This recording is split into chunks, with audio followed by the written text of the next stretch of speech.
Je m'appelle Benjamin Renner, je suis animateur, réalisateur de films d'animation et auteur de bande dessinée également. J'ai commencé à faire de l'animation, ça a été un parcours un peu particulier puisque je me destinais pas forcément à faire ça à la base, je voulais plus faire de la bande dessinée.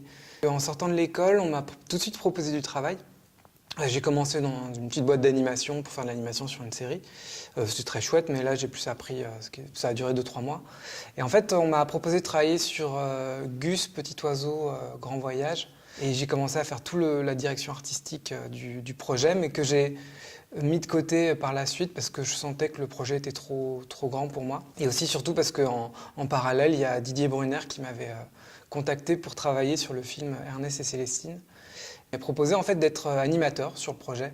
Et en fait, comme il devait avancer mais qu'il n'avait toujours pas de réal, finalement on a constitué ensemble l'équipe artistique et puis moi je restais toujours là, je rencontrais Daniel Pénac, je rencontrais un peu tout le monde.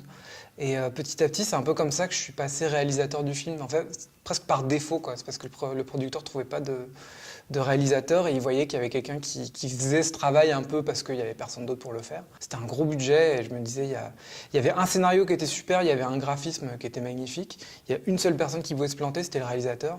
Et je me disais, bon voilà, il y a 10 millions d'euros à foutre par la fenêtre si je me plante. Donc voilà, j'ai essayé de baisser un petit peu la pression et surtout je me suis entouré d'une équipe artistique qui finalement a complété toutes mes lacunes et qui a joué le rôle de réalisateur avec moi en fait. C'est-à-dire qu'on a vraiment créé une sorte d'équipe artistique tous ensemble et on a réalisé le film ensemble, quoi. Parce qu'il m'a demandé moi à réaliser le film, mais moi comme je disais c'était ma première expérience et je me disais tout seul je vais jamais y arriver et c'est pour ça que j'ai demandé à co-réaliser le film avec quelqu'un. Et là il m'a dit écoute voilà, Vincent Patard, Stéphane Ollier, il nous a présenté, c'est comme ça qu'on a créé notre petit trio.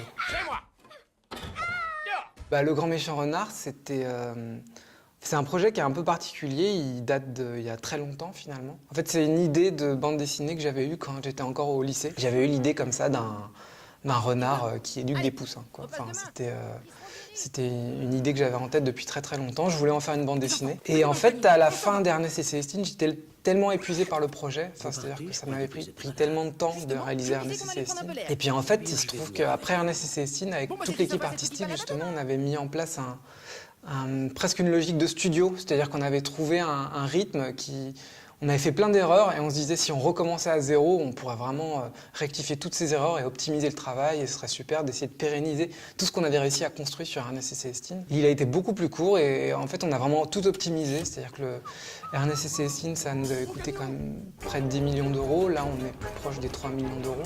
Donc on était sur un budget qui était au tiers. Alors évidemment ça se voit quand on voit le film. Et on a vraiment tout optimisé pour qu'on puisse vraiment tout mettre sur l'artistique et sur le sens du film, et sur l'humour, et sur la comédie et tout ça. Les gens étaient plutôt contents de nous voir retravailler, moi et Didier, qu'on refasse un projet. Ça les mettait plutôt en confiance, parce qu'ils savaient qu'on avait été plutôt réglo sur Ernest et Célestine, dans le sens où on avait été dans les temps, on avait bien fait les choses, et le film avait été plutôt bien accueilli. En fait, j'ai commencé, je voulais, à la base, quand j'étais petit, je voulais être écrivain. Enfin, je voulais raconter des histoires, quoi. C'était vraiment mon objectif premier. Et en fait, j'ai compris par la suite, petit à petit, en faisant mes études et en faisant ma première bande dessinée, en travaillant sur le film, que le dessin est vraiment à part entière une forme d'écriture, en fait, et une forme de langage. On a chacun sa manière de se créer une histoire. Ça peut être même à l'oral, en fait. C'est-à-dire, il y en a qui peuvent mieux le faire à l'oral qu'à l'écrit. Il y en a qui peuvent le faire encore avec une autre méthode. Et qu'il ne faut pas négliger, voilà, faut pas se dire il y a une meilleure méthode qu'une autre. Il faut juste trouver sa propre méthode pour raconter une histoire et ensuite l'utiliser pour faire ses propres projets, quoi.